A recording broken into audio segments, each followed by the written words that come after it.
Break नंतर बुलेटिनमध्ये आपलं स्वागत। हिंदीच्या मुद्द्यावर सरकारनं दोन्ही जीआर मागे घेतल्यावर आता राज ठाकरे आणि उद्धव ठाकरे उद्या विजयी मेळावा काढणार आहेत। राज ठाकरेंनी शिवसेना सोडल्यावर आता उद्या तब्बल 18 वर्षांनी ठाकरे बंधू एकाच व्यासपीठावर येत आहेत।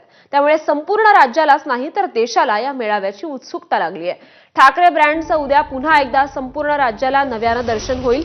विशेष म्हणजे एकीकडे मनोमिलनाच्या चर्चा सुरू असतानाच आता दोघेही मराठीच्या मुद्द्यावर एकत्र येत असल्यानं ही मनोमिलनाची नांदी समजली जाते।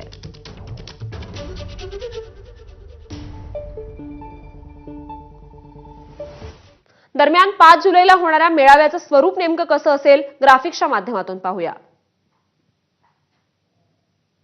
तर व्यासपीठावर राज ठाकरे आणि उद्धव ठाकरे राहतील।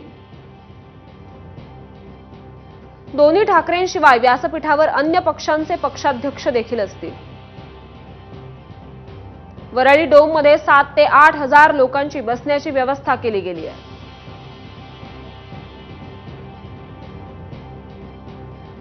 पार्किंगसाठी वरळी डोमच्या बेसमेंटमध्ये 800 गाड्यांची सोय करण्यात आली आहे। वरळी डोम समोरील कोस्टल रोडच्या पुलाखाली दुचाकीसाठी देखील पार्किंग असेल। महालक्ष्मी रेसकोर्सवर बस आणि बाहेरील वाहनांसाठी पार्किंग असेल।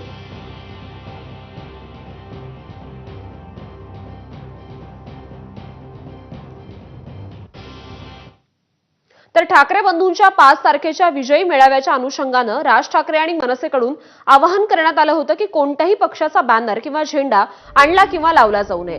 पण याचंच आता उल्लंघन उद्धव ठाकरे गटाकडून करण्यात आलंय।